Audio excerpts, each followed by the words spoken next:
Double engine की सरकार का मतलब क्या? पंजाब का इस दशक में सबसे तेज विकास। डबल इंजन की सरकार का मतलब पंजाब से रेत माफिया, ड्रग माफिया, इनकी विदाई। डबल इंजन की सरकार का मतलब है पंजाब की औद्योगिक इकाइयों में नई ऊर्जा भरना। डबल इंजन की सरकार का मतलब है पंजाब के युवाओं को रोजगार, स्वरोजगार के नए मौके देना। साथियों, पंजाब को आज एक ऐसी सरकार चाहिए जिसकी प्रेरणा राष्ट्रभक्ति हो, जिसकी प्रेरणा पंजाब का विकास हो। बीजेपी पूरे समर्पित भाव से पंजाब के लोगों के सामने पंजाब की सुरक्षा का संकल्प लेकर, पंजाब के विकास का संकल्प लेकर के आई है। एक बार भाजपा को आपकी सेवा करने का मौका दीजिए। एक बार 5 साल मुझे दीजिए।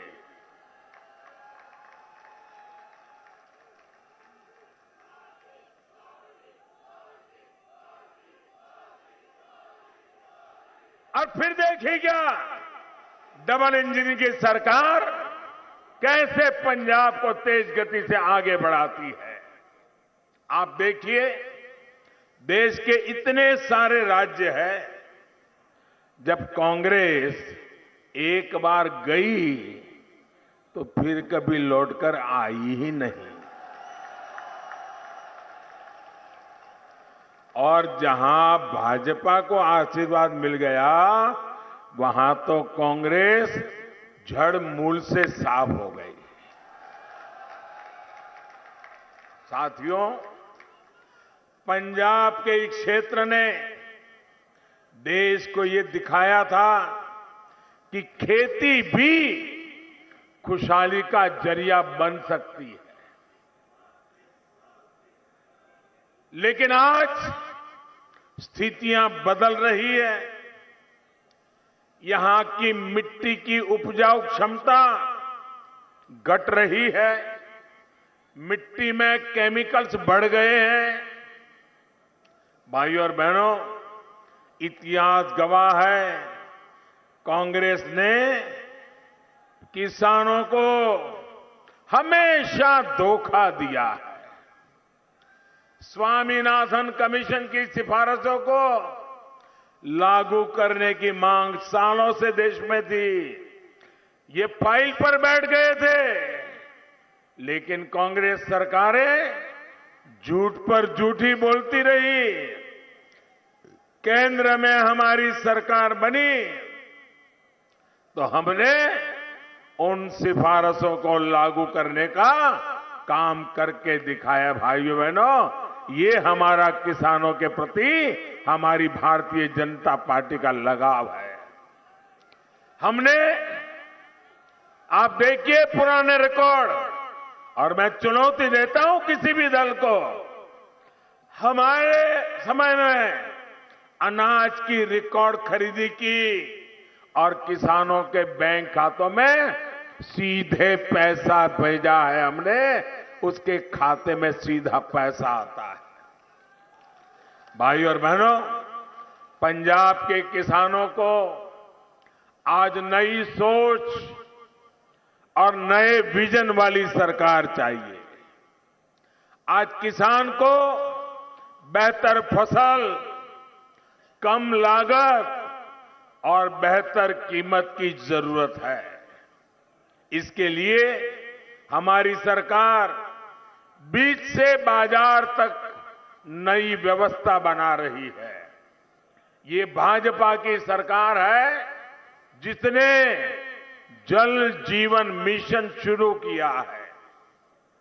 आज हम पंजाब के घर घर में साफ पानी का कनेक्शन देने के लिए, नल से जल पहुंचाने के लिए हम बहुत तेज गति से काम कर रहे हैं। साथियों, पंजाब में आज हर व्यापार माफियाओं के कब्जे में है। व्यापारियों को माफियाओं की कृपा पर जीने के लिए मजबूर होना पड़ रहा है। इसकी सबसे बड़ी तकलीफ हमारे छोटे व्यापारियों को हो रही है। राज्य में असुरक्षा बढ़ती है, गलत नीतियां होती है, तो हमारा व्यापारी इसका नुकसान उठाता है। आज आप देखिए, इतनी संभावनाओं से भरा पूरा पंजाब, लेकिन इंडस्ट्री यहां से छोड़ करके भाग रही है। हमारे नौजवानों का भविष्य में एक सवालिया निशान खड़ा हो रहा है। कांग्रेस सरकार की नीतियों के कारण यहां जल्दी कोई आने को तैयार भी नहीं है। वो 7 बार सोचता है, क्या जाऊंगा और माफियाओं की चरण में जाना पड़ेगा तो क्या होगा। इन स्थितियों को भी डबल इंजन की सरकार ही बदल सकती है। आप मुझे बताइए, और कोई इसको बदल सकता है क्या? और कोई बदल सकता है क्या? एक भी सारे चेहरे याद कर लो, किसी में दम है क्या? भाइयों बहनों, ये अगर करेगा तो मोदी ही करेगा।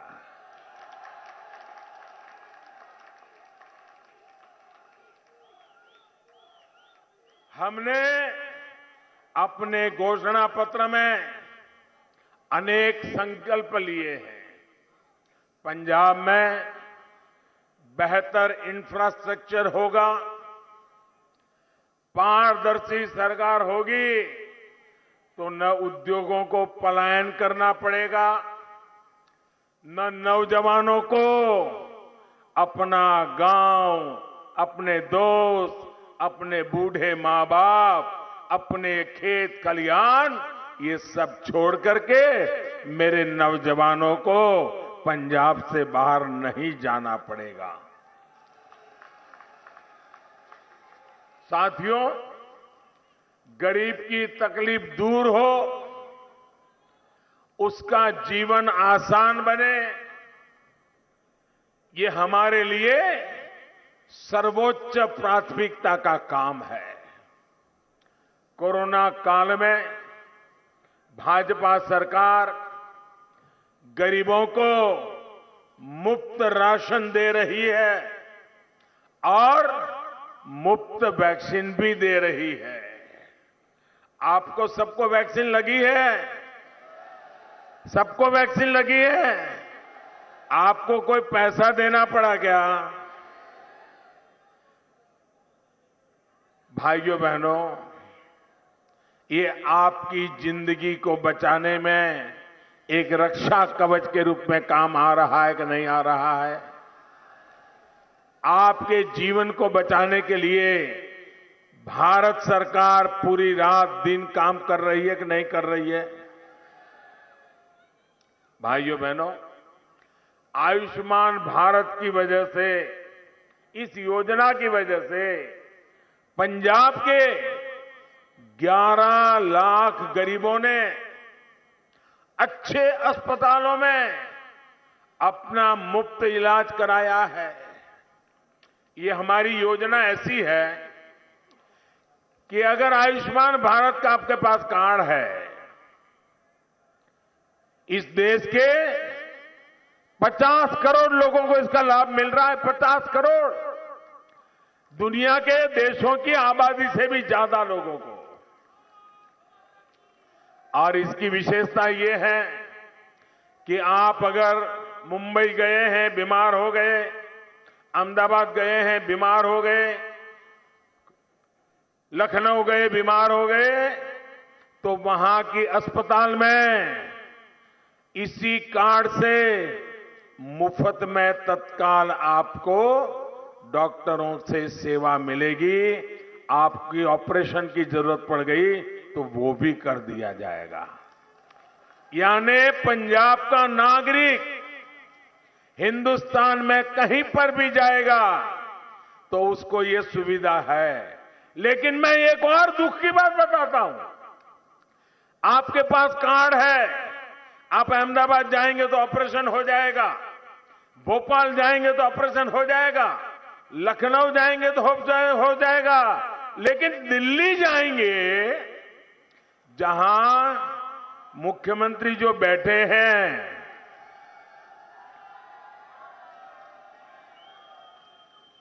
दिल्ली में जहां दिल्ली सरकार की अस्पतालें हैं, वहां पर आपको मना कर देंगे। क्यों? क्योंकि इस योजना के साथ वो जुड़ने के लिए तैयार नहीं है। आप मुझे बताइए भैया, आपको भारत सरकार 5 लाख रुपए तक बीमारी के लिए खर्च दे रही है, तो पंजाब के लोगों को अगर दिल्ली में कहीं मदद जरूर पड़ जाए तो तुम्हारे पेट में चूहे क्यों दौड़ रहे थे? मुझे समझ नहीं आ रहा है। और जो लोग दिल्ली में आपको घुसने नहीं देना चाहते, वो आपसे वोट मांग रहे हैं। क्या ऐसे लोगों को पंजाब में कुछ भी करने का हक है क्या? है क्या? भाइयों बहनों, हमने जो आयुष्मान भारत योजना की बात बनाई है, इससे पंजाब के गरीबों के करीब करीब 2000 करोड़ रुपए बचे हैं। 2000 करोड़ रुपए। अब कल्पना कीजिए, गरीब के लिए 2000 करोड़ रुपए उसकी बीमारी में काम करने का काम दिल्ली में मोदी बैठ करके कर रहा है। भाइयों बहनों, ये हमारे दिल में आपके प्रति चिंता है। पंजाब में 300 से ज्यादा जन औषधि केंद्र चल रहे हैं और वहां पर जो बाजार में महंगी दवाई मिलती है, वैसी ही दवाई में कोई समझौता नहीं, कोई कॉम्प्रोमाइज नहीं, उसकी क्वालिटी में कोई कॉम्प्रोमाइज नहीं। लेकिन हमने जो जन औषधि केंद्र खोले हैं, जो बाजार में दवाई 100 रुपये में मिलती है, वो ही दवाई यहां 10 रुपये 20 रुपये में मिल जाती है। भाइयों, ये काम हमने किया। हम कैसे मदद कर रहे हैं देखिए आप।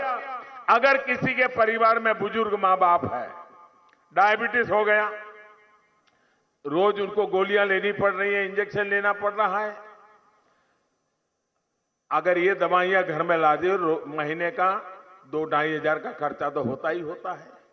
मध्यम वर्ग के परिवार पर 2-2.5 हजार का दवाई का बोझ लग जाता है। लेकिन अगर जन औषधि से ले आएंगे दवाई, तो सिर्फ 100-150 रुपये में आपका काम चल जाएगा। हर गरीब परिवार का, मध्यम वर्ग के परिवार का 1000-1500 रुपया बचेगा कि नहीं बचेगा? बचेगा कि नहीं बचेगा? लेकिन हम इसके लिए अरबों खरबों की जाहिरात नहीं करते भाई।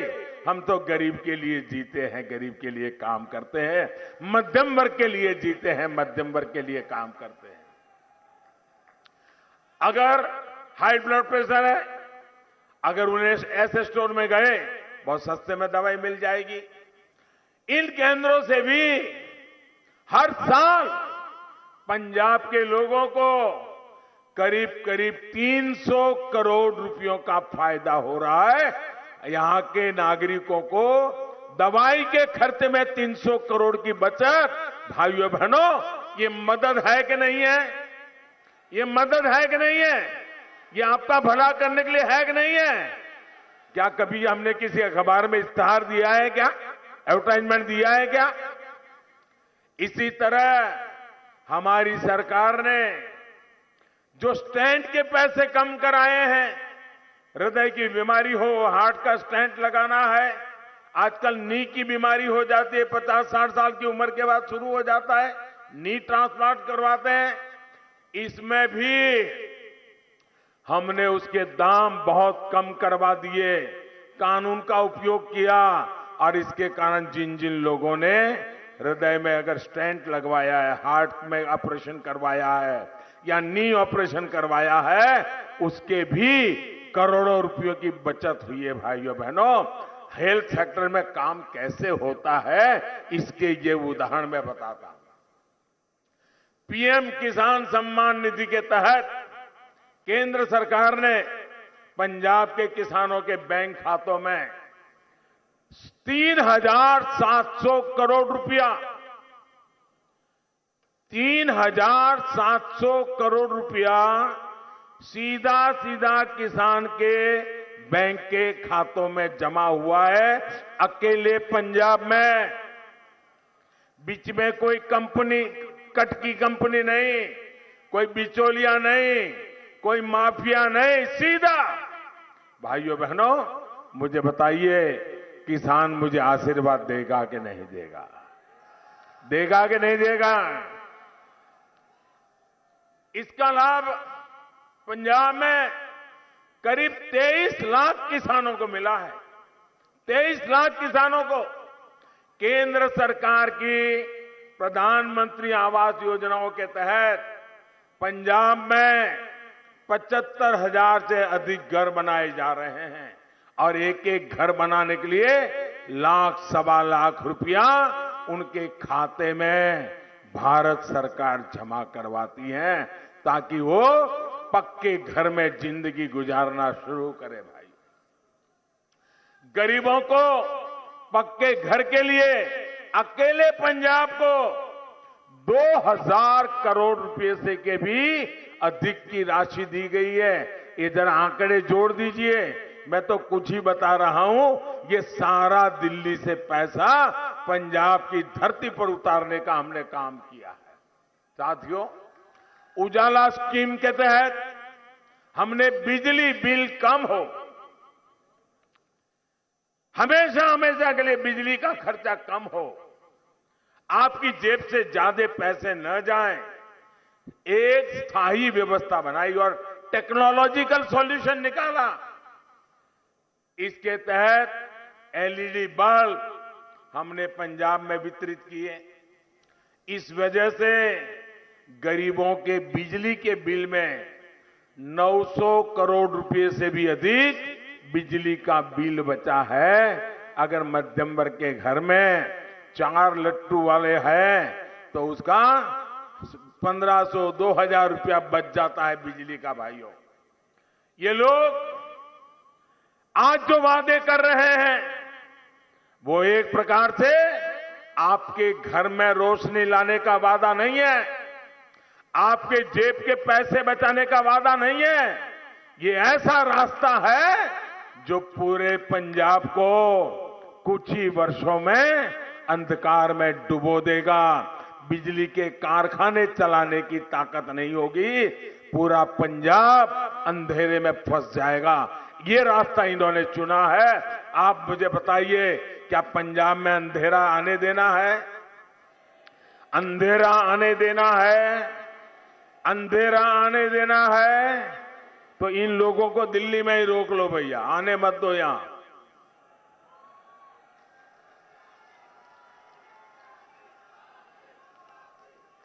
हम इस बात की व्यवस्था भी कर रहे हैं कि ना सिर्फ बिजली का बिल कम हो, बल्कि बिजली कारखाने भी अच्छे ढंग से चले और जरूरत के हिसाब से नए कारखाने भी लगे। साथियों, 84 के दंगों के समय जब कांग्रेस के नेता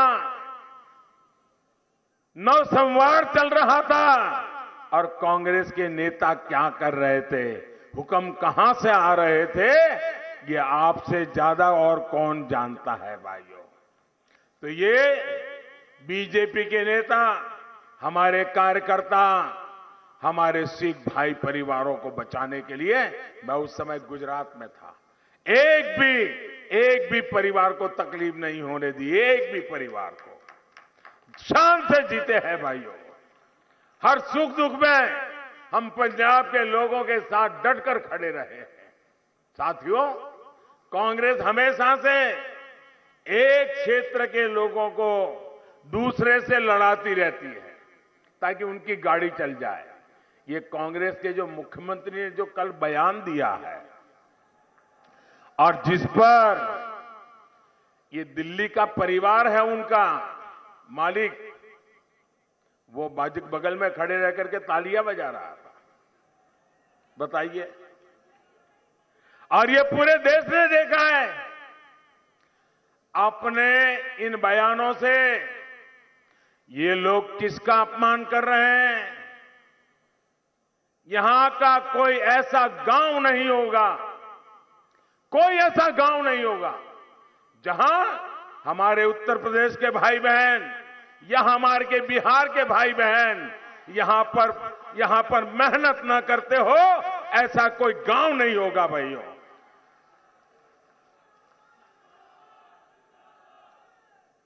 कल ही हमने संत रविदास जी की जयंती मनाई है।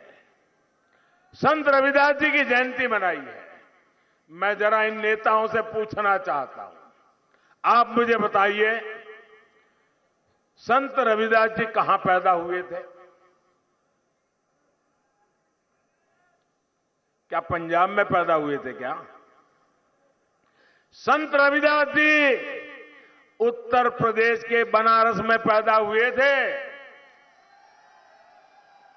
काशी में पैदा हुए थे। और आप कहते हो उत्तर प्रदेश के भाइयों को घुसने नहीं दोगे, तो क्या आप संत रविदास जी को भी निकाल दोगे? क्या संत रविदास जी के नाम को मिटा दोगे? क्या भाषा बोलते हो तुम लोग? इतना ही नहीं, मैं जरा पूछना चाहता हूं, गुरु गोविंद सिंह जी का जन्म कहां हुआ था? गुरु गोविंद सिंह जी का जन्म कहां हुआ था? पटना साहिब में हमारे गुरु महाराज गुरु गोविंद सिंह का जन्म हुआ था। और आप पटना में हुआ, बिहार में हुआ, और तुम कहते हो बिहार के लोगों को घुसने नहीं देंगे। तो क्या तुम गुरु गोविंद सिंह महाराज का अपमान करोगे?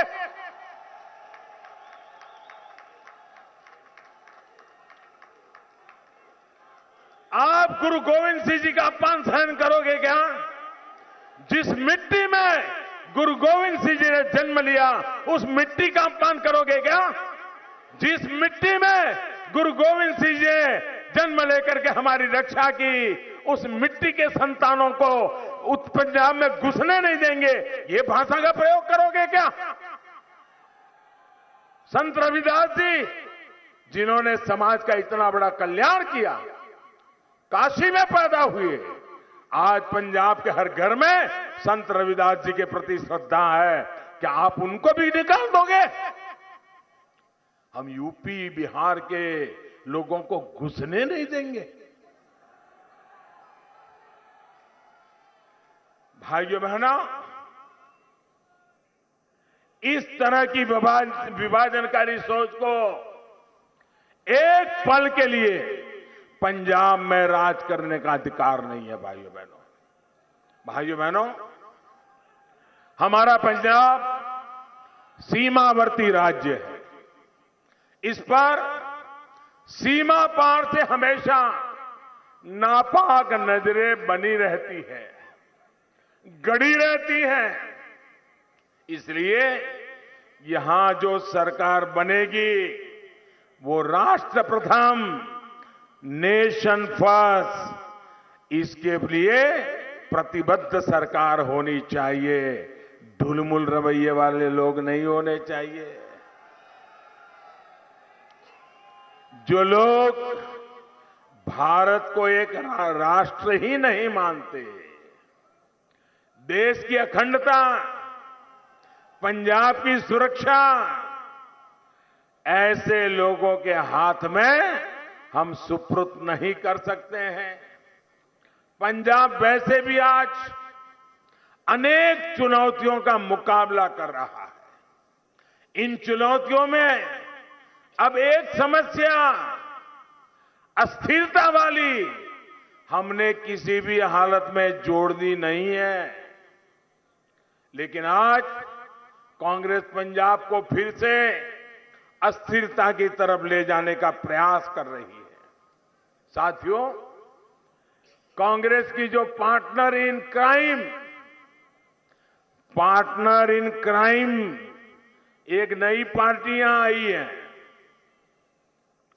वो भी एक के बाद एक रोज नए झूठ, रोज नई मनगढ़ंत बातें पंजाब में आकर बोल रहे हैं। वो लोग जिनकी दिल्ली में सरकार है, आप अगर इनकी सरकार को देखेंगे तो पता चल जाएगा कि ये लोग सिखों को, पंजाबियों को डगर डगर पर कितना अपमानित करते हैं। दिल्ली जाओगे तो पता चलेगा। आज पंजाब में आकर सिखों को झूठ बोलने वाले इन लोगों ने दिल्ली में एक भी सिख को न मंत्री बनाया है। इतना ही नहीं, ये पंजाब को नशा मुक्त करने की बात करते हैं, लेकिन दिल्ली में हर स्कूल कॉलेज के बगल में शराब के ठेके खोल करके बैठ गए भाइयों। ये कैसे झूठ बोलने में महारथी है और हर पर आराम से झूठ बोलना, आराम से पलट जाना, कोई परवाह ही नहीं। दिल्ली में प्रदूषण बढ़ता है तो ये पंजाब के किसानों को गाली देते हैं। दिल्ली की हवा खराब हो गई, आपने देखा होगा, ये सब अवेलेबल है कि मैं कह नहीं रहा हूं। अब दिल्ली में जाओ तो पंजाब के किसानों को गाली दो और यहां आकर के किसानों को गले लगाने की बात करो। किसी के गले उतरेगा क्या? उतरेगा क्या? ये फरेब चलेगा क्या? जब कोरोना की वेव आई तो इन लोगों ने यूपी, पंजाब, हरियाणा के लोगों को झूठ बोल करके भगा दिया कि बहुत बड़ा भयंकर होने वाला है, महीनों तक खाना नहीं मिलेगा, भागो। जो लोग दिल्ली में पंजाब, हरियाणा, उत्तर प्रदेश के लोगों को भगा देते हैं, वो आज आपके पास आए हैं।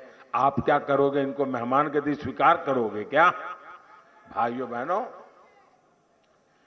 बात इतनी नहीं है साथियों, इनके इरादे कहीं ज्यादा खतरनाक है। आपने सुना होगा, कल इनके एक पुराने विश्वस्त साथी जो पिछले बार जो यहां के पंजाब के चुनाव के उनकी तरफ से इंचार्ज थे,